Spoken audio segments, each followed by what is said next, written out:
बिस्मिल्लाहिर्रहमानिर्रहीम। Students, exercise 5A book D1 7th edition, question number 4। Students, question simply है, कोई भी मुश्किल नहीं है। आप ध्यान से देखिएगा, तवज्जो करना है, फिर क्वेश्चन इजीली सॉल्व हो जाएंगे। यहाँ पे देखना है कि क्वेश्चन को सॉल्व करने से पहले अगर इस साइड पे जो ब्रैकेट के बाहर जो लिखा होगा, अगर तो इस नंबर पर पूरा पूरा डिवाइड हो सकता है तो आप उसे नीचे ले आएँ, अदरवाइज़ रहने दें। अगर आप वैसे करेंगे, ये देखें, ये डिवाइड तो हो सकता था, लेकिन मैंने आपको क्वेश्चन वैसे भी करके दिखाया कि अगर आप अंदर मल्टीप्लाई करें तो फिर क्या मेथड होगा, अगर आप उसे डिवाइड कर देते हैं फिर क्या मेथड होता है। कुछ क्वेश्चंस ऐसे हैं यहाँ पर वो प्रॉपरली डिवाइड नहीं होता, जैसे कि ये क्वेश्चन नंबर 4 का सी पार्ट है। 7 4 पे डिवाइड नहीं होता। ये जो है, इधर आप 7 को नीचे ले आएंगे तो लेकिन फिर आप प्रॉब्लम में पड़े रहेंगे और फ्रैक्शन वैल्यू आप सॉल्व नहीं कर पाएंगे, फिर आपको एलसीएम वगैरह लेना पड़ेगा, फिर क्वेश्चन डिफ़िकल्ट हो जाएगा। आप सिर्फ उन्हीं क्वेश्चंस के इसको इस साइड पर लेकर आएँ जिसका पता चल रहा हो कि ये डिवाइड हो रहा है, अदरवाइज़ उसे सॉल्व ना करें, उसे उसी साइड पे मल्टीप्लाई करवा दें। अब ये डिवाइड हो रहा था, मैं इसको पकड़ के इस साइड पे ले आया तो मतलब ये सारी वैल्यू के साथ मल्टीप्लाई हो रहा था, इधर आकर डिवाइड हो गया। 2 1 2 2 4 8 हो गया। x+3 एज इट इज़, और आंसर आया 4, क्योंकि नीचे वाला 1 हम नहीं लिखा करते। अब यहाँ पे प्लस का 3 है, इक्वल के साइड पर आकर माइनस का 4 -3 तो is equal to x is equal to 1 आ जाएगा। इसी तरीके से मैंने डी पार्ट किया, फिर मुझे जहन में आया कि सी पार्ट भी स्टूडेंट्स इसमें भी सॉल्व ना हो, तो मैंने फिर वो भी सॉल्व किया हुआ है।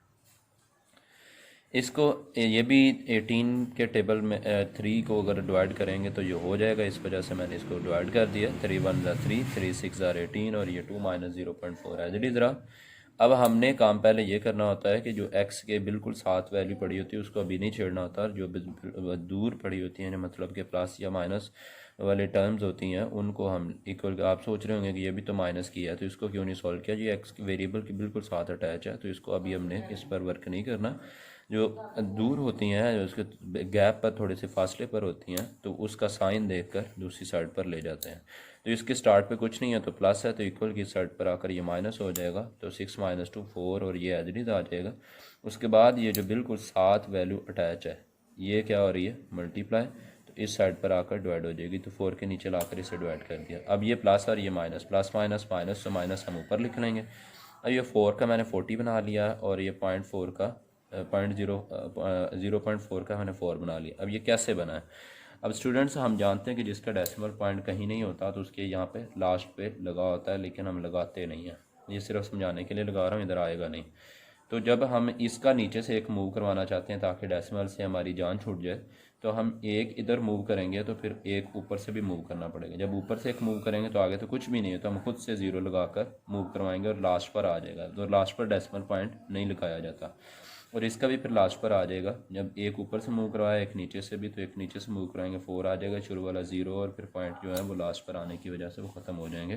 फिर 4 1 4 4 10 40, तो x का जो आंसर है -10 में आ जाएगा। ये सी पार्ट मैंने सॉल्व किया यहाँ पे। इसको आप क्या करें स्टूडेंट्स, बारी बारी इसके साथ मल्टीप्लाई करें। 7 को 2 के साथ, माइनस का 14, 7 को 4 के साथ 28, और ये एज इट इज़ आ गया। अब वेरिएबल्स जो हैं एक्स वाले दो जगह पे बिखरे पड़े हैं, उन्हें पहले रीअरेंज करके एक जगह पर ले हैं। माइनस का 14x और प्लस का 4x आ जाएगा। ये जो है ये इस साइड पर आकर ये प्लस का हो जाएगा, और ये वाली उसकी रिप्लेसमेंट में चले जाकर उसके, क्योंकि स्टार्ट पे प्लस है तो ये इस साइड पर आकर वो माइनस का हो जाएगा। माइनस का 14 एंड प्लस का 4, तो ये बाकी माइनस का 10 रह जाएगा, और माइनस का 28, इसको इस साइड पर डिवाइड कर लें। उसके बाद माइनस माइनस से कैंसिल हो जाता है। 2 5 10 एंड 2 1 2 एंड 2 4 8, ऊपर 14 आया, नीचे 5, तो इस तरीके से स्टूडेंट्स हम लिख देंगे। अब हमें पता है कि जब हम किसी भी क्वेश्चन में जो इम्प्रॉपर फ्रैक्शन आंसर में नहीं रहने देते, मतलब ऊपर वाली जो वैल्यू बड़ी, हमें उसको छोटा करना ही होता है।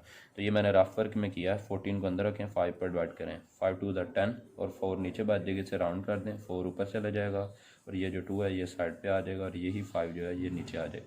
याद रहे कि नीचे वाली वैल्यू हमेशा नीचे ही लिखी जाती है, जैसे कि ये 5 नीचे था और ये यहाँ पे भी आपको 5 नीचे ही मिलना चाहिए। अब अगला पार्ट है, यहाँ पे स्टूडेंट्स क्वेश्चन नंबर 4 सॉल्व किया हुआ है, क्वेश्चन नंबर 4 का एफ पार्ट सॉल्व किया है, क्वेश्चन नंबर 4 का एन पार्ट सॉल्व किया हुआ है, और क्वेश्चन नंबर 4 का ई पार्ट सॉल्व किया गया है। यहाँ से तवज्जो से स्टूडेंट्स यहाँ पे इस क्वेश्चन में भी या आप ना करें साइड पर डिवाइड पॉइंट वाली वैल्यू है, फिर वो आप पॉइंट को मूव करवाते फिरेंगे।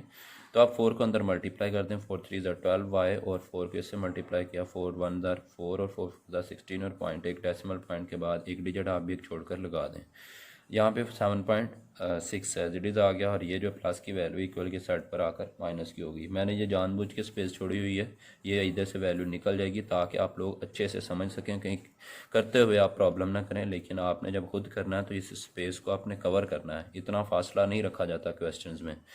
तो ये सिर्फ समझाने के लिए मैंने ये किया हुआ है। और यहाँ पे फिर आपने क्या करना है, क्योंकि ये वाली वैल्यू इस साइड से इस साइड पर मूव कर देगी तो इसकी स्पेस खाली हो जाएगी, तो फिर इसको हम आगे करके ऐसे आगे लिख देंगे यहाँ पे रख के इक्वल 7.6 माइनस 1 तो यहाँ तक आपका क्वेश्चन ये जहाँ तक ऊपर से चल रहा है वो पूरा होना चाहिए।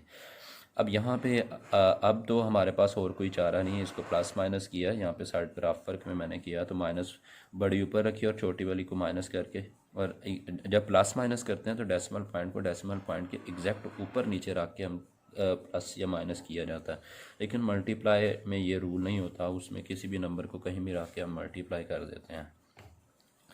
यहाँ पे बिल्कुल एग्जैक्ट ऊपर नीचे रख के और पॉइंट जहाँ पे था वहीं पर पॉइंट लगा दिया। उसके बाद स्टूडेंट्स हमने क्या किया, इसमें से ये आंसर आया और आंसर के साथ माइनस लिख दिया, क्योंकि बड़ी वाली वैल्यू माइनस की थी, यहाँ पे माइनस आ गया। उसके बाद यहाँ पे स्टूडेंट्स ये 12 इसके बिल्कुल साथ अटैच है, मीन्स ये मल्टीप्लाई और इस साइड पर आकर डिवाइड हो जाएगा।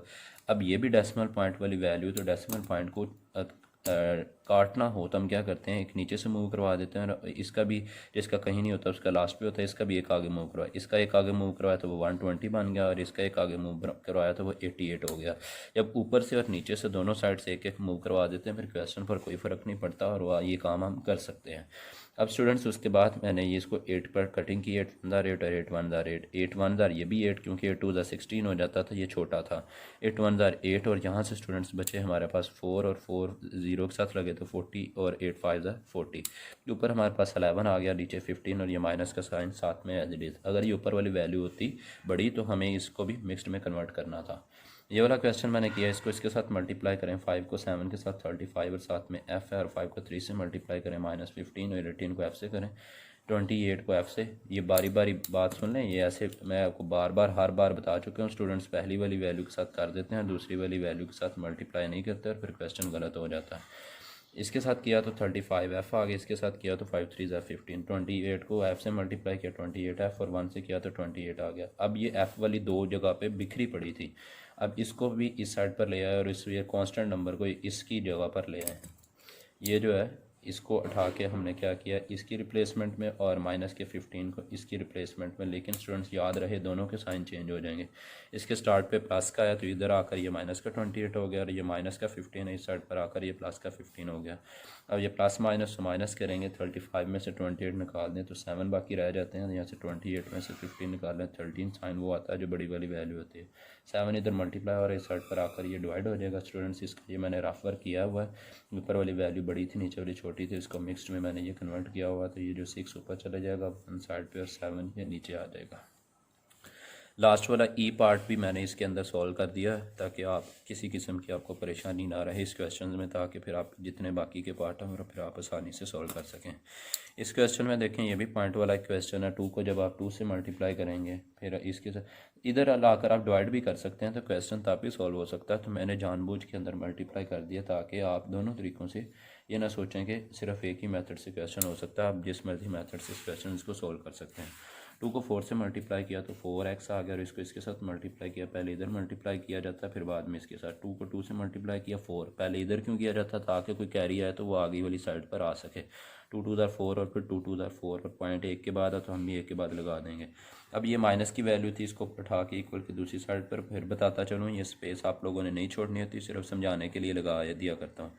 इन दोनों को स्टूडेंट्स ऊपर नीचे रख कर आप ऐड कर लें, पॉइंट को पॉइंट के बिल्कुल एग्जैक्ट ऊपर नीचे रख कर हम इसको प्लस या माइनस करते हैं। ये सॉरी प्लस करना था, मैंने यहाँ पे माइनस लिखा हुआ है, ये प्लस किया। तो 6 में 4 तो ये 10 एक कैरी, तो 4 4 8 और 1 9, तो ये स्टूडेंट्स ये 0 आ जाएगा। तो 0 लास्ट पर पॉइंट के बाद नहीं लगाया जाता, फिर जब पॉइंट लास्ट पर आ जाता वो भी नहीं लगाते, और आंसर सिर्फ क्या आ जाएगा 9। यहाँ पे 9 आंसर आ जाएगा। ये 4 मल्टीप्लाई और इस साइड पर आकर डिवाइड हो जाएगा। अब भी ऊपर वाली वैल्यू बड़ी है, इसे हमें मिक्स्ड में कन्वर्ट करना ज़रूरी था। ये कन्वर्ट किया, 4 2 8 और नीचे 1, इसको राउंड कर दें, 1 ऊपर चला जाएगा, 2 साइड पे और 4 नीचे।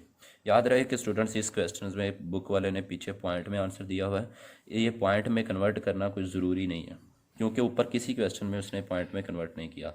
या तो फिर ऐसी बात हो कि जो पॉइंट वाले क्वेश्चन हैं उनका आंसर पॉइंट्स में दे, तो फिर हम भी पॉइंट्स में निकाल लें। ये क्वेश्चन है लेकिन इसका उसने फ्रैक्शन में आंसर दिया हुआ है, तो इस तरीके से अब हम यहाँ पे कंफ्यूज हो सकते हैं कि पॉइंट्स वाले आंसर का फिर पॉइंट्स में आंसर आना चाहिए, तो ये कोई ज़रूरी नहीं है। तो आप जिस मर्ज़ी फॉर्म में इसका आंसर दे सकते हैं, उसने हमें कोई ऊपर क्वेश्चन में नहीं बताया हुआ था कि आप इसका आंसर किस फॉर्म में दें। इस तरीके से स्टूडेंट्स से अपने क्वेश्चंस को कवर कर लीजिएगा। ओके स्टूडेंट्स, अल्लाह हाफिज़।